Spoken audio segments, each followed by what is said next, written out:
Hello, everybody. This is Jill Garvin.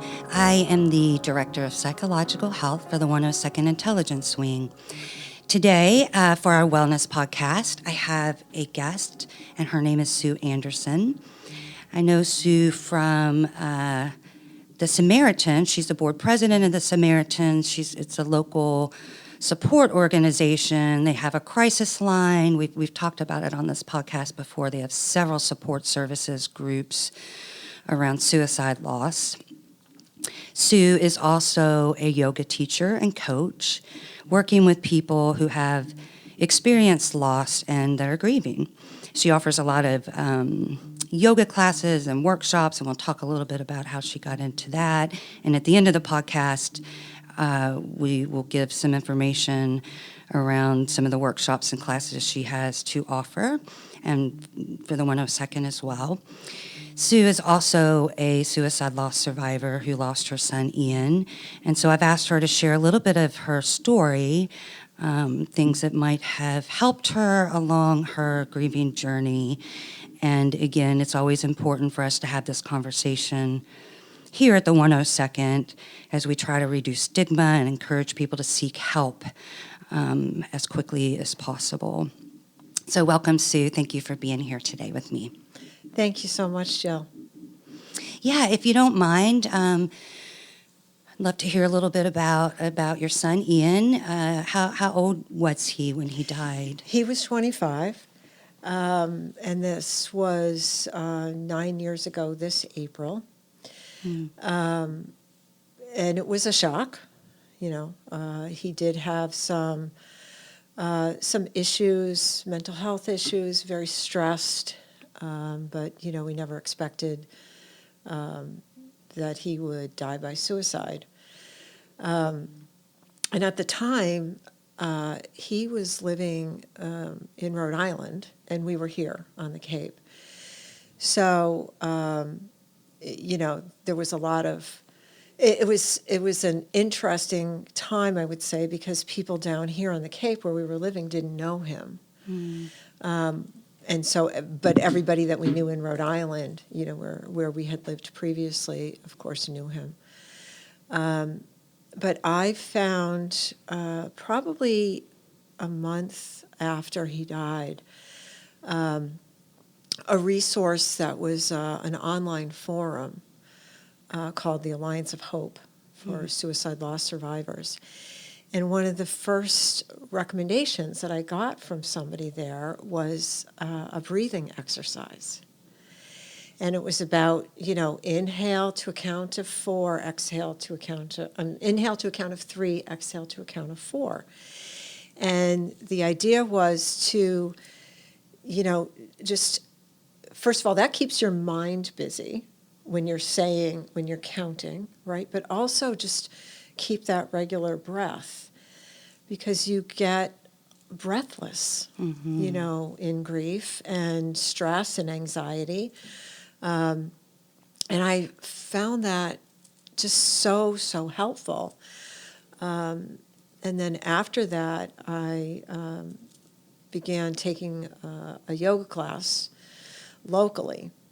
And I had done yoga previously, actually encouraged by my son. But mostly that was from an exercise standpoint, and now I was going to the classes really for more about the breathing and the meditation. So that was how I kind of got into it, and that, as I mentioned, the breathing was one of the first things that I found incredibly helpful at the beginning of my grief journey. I think almost the last few podcasts we've had, we've actually talked about breathing techniques and the benefits to our nervous system and stress and anxiety. So, yeah, another great example of how it could help you through such a traumatic time. Right. And it's, I guess you don't really think about it, because we don't think about breathing because that's what we do, but you notice when you start these other breathing techniques, how, your you really open up. Your chest opens up, for example. Your lungs open up a lot more. And one of the things that I noticed about me was I would describe to people probably the first year or year and a half, maybe longer, that I had a cloud stuck in my chest. That's what it felt like, And so the breathing, I could feel every time, a little bit of an opening, So that was, it was really profound and really helpful for me. Yeah, it sounds like it. Thank you for sharing that. You're welcome. Yeah, I am curious, and I know it's a difficult subject, but just what were some of your reactions and how did you deal with them in addition to the breathing? And the reason I ask is, a lot of people think that, grief is very linear and we go through these certain stages, and that's not true. Right. It's messy, it's different for everyone. And so I try as much as I can here to sort of normalize whatever your reaction is normal given to the abnormal event or whatever the sudden loss that happened. Yeah, absolutely. I mean, I'm an outgoing person, so I like connection with other people. But for me, initially, I did not want to go to any kind of groups. It just wasn't something it didn't feel right. It didn't settle right with me right away. And so I just did one-on-one counseling, which was very helpful to me. And I did a lot of reading, of just all kinds of different books about grief. Yeah, I was going to ask you about that as well, because I like to give people recommendations of books that might be helpful. Are there any that stand out to you that are helpful with grief? With the one, and I'm going to forget the name of it, but there is a book that I got right away. And before I tell you the name of it, I just want to say that one of the things that it happened to me, and I think happens to a lot of people that are grieving, is that you can't concentrate. So getting a book, sometimes you can't read it, or you're not absorbing it. Your mind's not there, right? There is a book that is by, I believe her name is Martha Whitmore Hickman, and it's meditations. It's a very small book. Footprint it's a very small size, but it's short little meditations that like you daily. Can absorb. Exactly, daily meditations. I think it's actually called Daily Meditations for Grief. And that's one of the first books, and that is a book that I give to people that I know that are grieving, because I feel like that's something that you can retain, you can absorb that information. Other books that I read that were helpful, one is by Annie Lamott. I love Anne Lamott. And it's help, pray. I can't remember the last word, but it's 3 words in the title. And then there were just other, grieving, loss of a child. There's another book that I really like. I believe it's out of print. It's called 7 Choices. And that book I found extremely helpful. Later on in my grief, probably the second year or third year, was extremely helpful. So I think for me it was a mix depending on what what felt right. I did eventually go to grief groups. I got involved in some suicide loss day kinds of events and activities, Survivor's Day activities. I did walks, and gradually I had to find different ways to work things out. One of the things that was also helpful to me was rituals. So, for example, my son was engaged at the time, so I had all of these ideas of life events, that I would be participating in with him, or that weren't going to happen. So I actually did a little ritual to let go of those things, where I went to the ocean, wrote things on paper, and threw it in there. So those kinds of things, were very helpful. I think you have to find what works, to get the most important thing is to move the grief out. And that's going to be journaling helps. I do a lot of writing, and then a lot of moving, I liked what you said around moving, it never, of course, goes away and you never get over it, but the importance of moving through it and working through it and learning how to deal with it. Right. And that's how a lot of people will develop post-traumatic stress disorder, because often some of us want to avoid those feelings, and we do things to distract, like drinking or spending or doing other things that don't allow us to move through those really uncomfortable feelings. And eventually, that can really turn into something, complicated grief and much more serious. So it sounds like you found what worked for you and helped you move, and things that brought you comfort and Right. a little bit of not resolve, but just allowed you to sit with the grief a little bit more.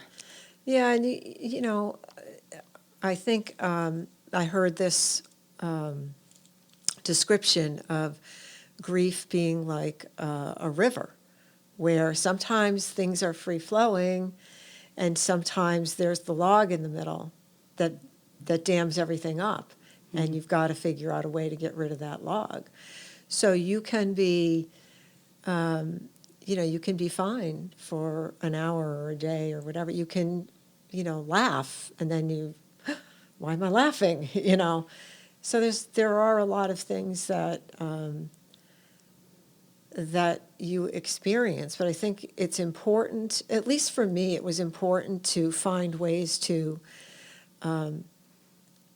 release the grief out of me, and whether that was talking or writing or physical movement or breath work, and then sharing with other people, I think is really, really helpful.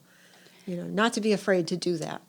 I was going to ask you that about connection and the importance of that, and if you met other mothers and other parents that had lost children and that had lost children to suicide. So that's a very powerful support to help you in your grief, it sounds like. Yes, absolutely. And actually two of my college friends both lost children. One as a young boy, and the other one, her son was 18. So they were there for me as support. But I also found just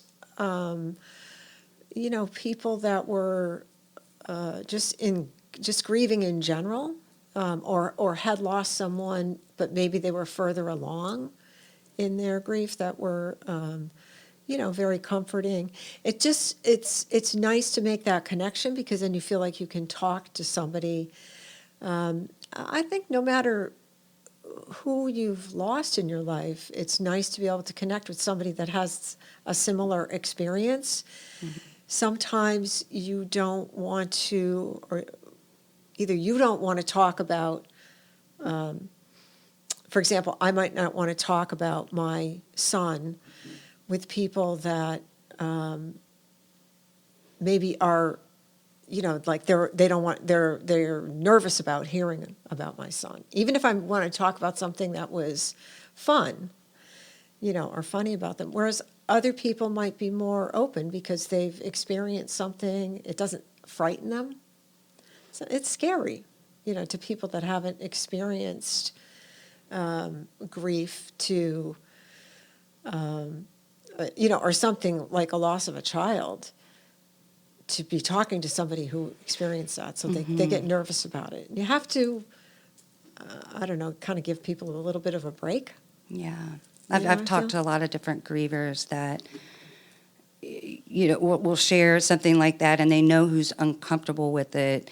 They'll be at the grocery store and see a neighbor, somebody they've known forever, and they just turn and go the other way because they don't know how to bring it up. Maybe it's going to make you feel worse. Maybe it's going to make it worse, so people don't say anything and they avoid it.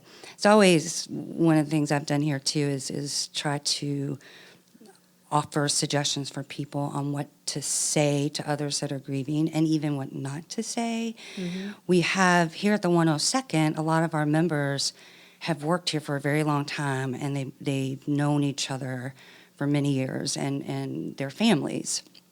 And so there's naturally been a lot of loss as well. And so, I try to just give people a little bit of information on here's what you can say and here's what isn't so helpful to say. Was there anything that somebody said to you or that you could suggest that is not helpful to say, especially like, I know how you feel? That's a big one. Well, and this wasn't appropriate for me because Ian was my only child, but I remember one of my college roommates, she had cancer. She died young. We were in our 20s. And I remember her mom telling me that people were saying to her, well, you have 2 other children. Mm-hmm. And, and the mother was like, what? So people try to mean well, but they don't, they don't sometimes really realize what they're saying. I think just, asking, how are you today? Yeah. Not the general, like, oh, how are you? But like, how are you doing today? Gives, the person the opportunity to say, oh, I'm, today's a good day. Right. Or today's a bad day. Or, something like that. The other thing that's, I think is nice to do is, and this is, of course, depending on how well you know somebody, but, is to talk about something that happened that was, funny. So the person that you're grieving, the person that left, oh my gosh, remember this funny thing that happened. Or give you the opportunity to talk about that because I'm talking about something that funny that happened with, with my, best friend or my son or whatever, somebody who's passed away.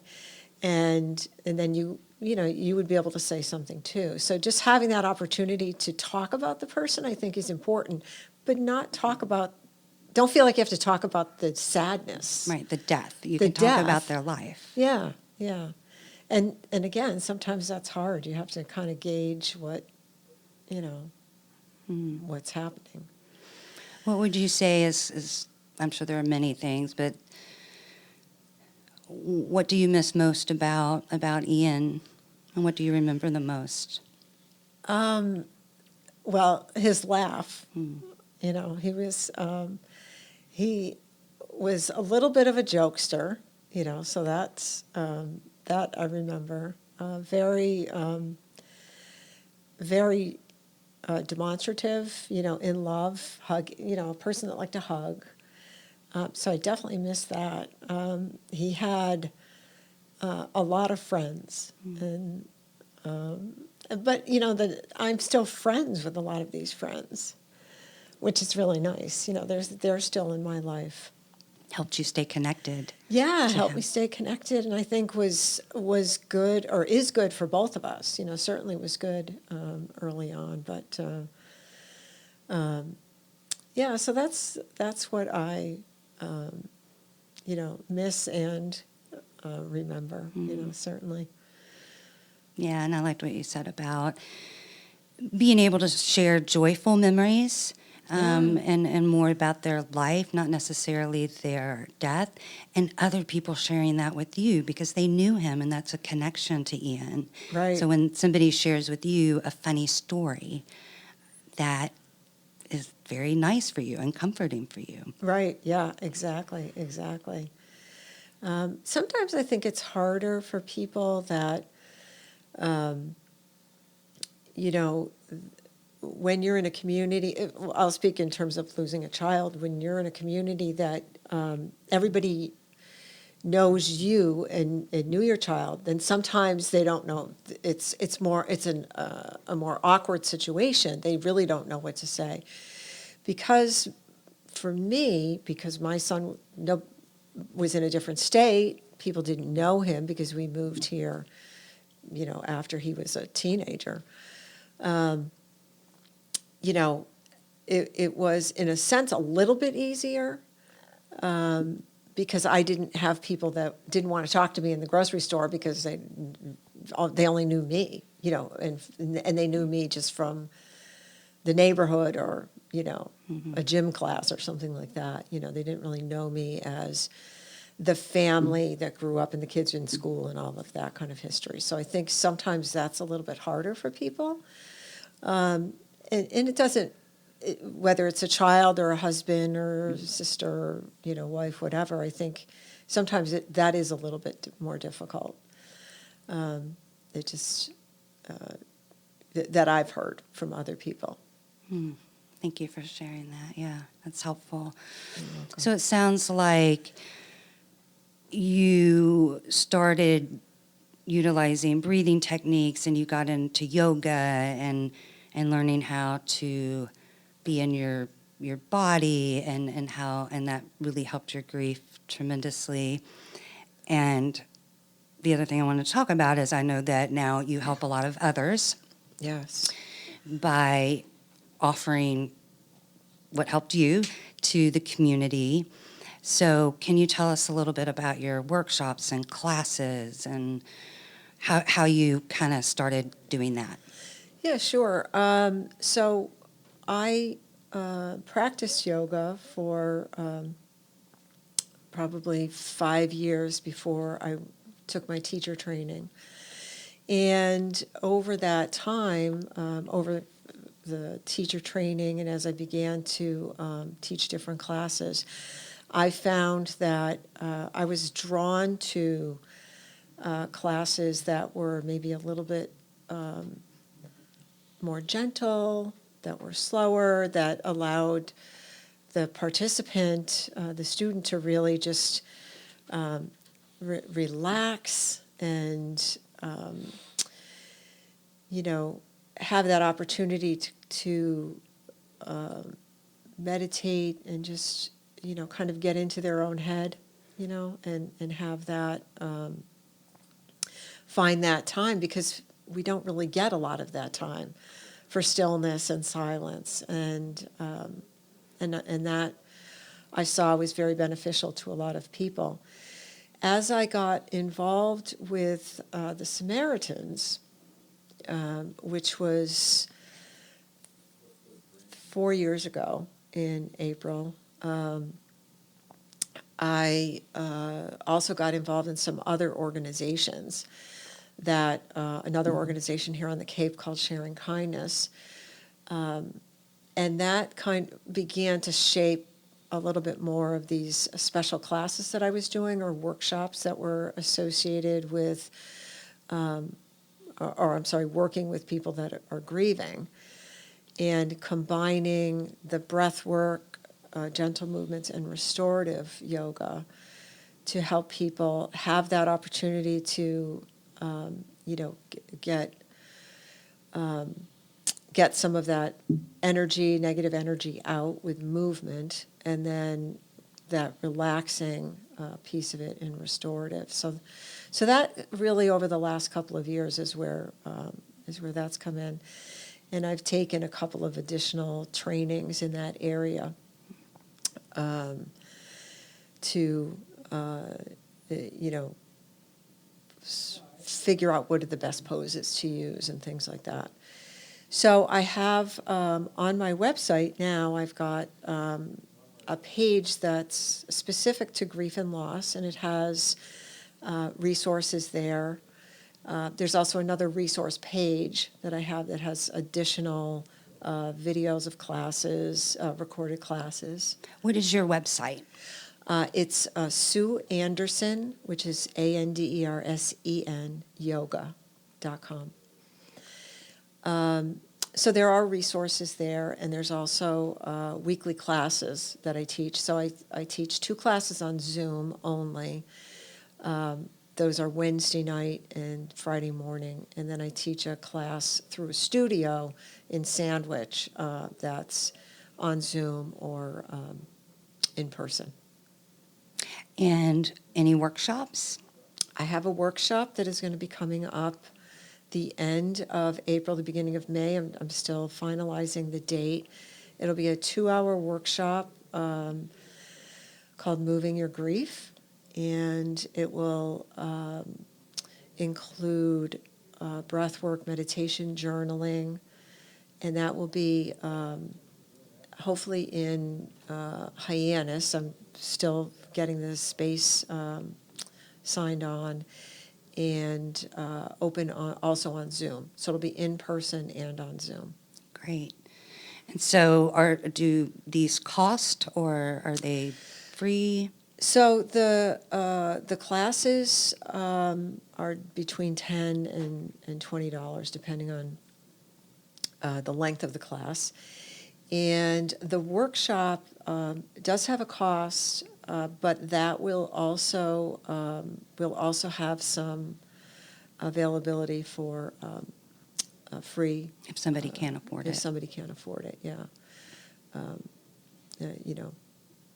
So we're working on that as well. Okay. Yeah, so it should Thank be you. good. I look forward to, I know I want to do the workshop and your restorative class this Friday. And you also offered, when we were talking earlier, about doing something online for us here, some kind of class. Yeah, absolutely. Yeah. So if there is, if there are a few people, if there's a group, if you want to do something once a month, it's easy to set up something online. That can be done really quickly. It's just figure out the time, and you don't have to worry about location. I'm happy to offer a class, 30 minutes, 60 minutes, whatever. Okay. Sounds good. Good. Definitely we'll get some feedback from folks here. I really appreciate your time, and I wanted to mention the Samaritans again, that they have a lot of different support groups and resources if you are a survivor of suicide yourself, or if you've lost a loved one to a suicide. They have some different things that they do. And again, the crisis line is available, and that's all on the Cape. Is there anything else that I left out or forgot about that you would want to mention before we close up? No, I don't think so. I think we've covered a lot of territory. Yeah, well, I really appreciate you sharing your story with us and telling us a little bit about Ian. I think it helps a lot of people to share your experience, strength, and hope, and thank you for being here, Sue. You're so welcome. Okay. Thank you for inviting me.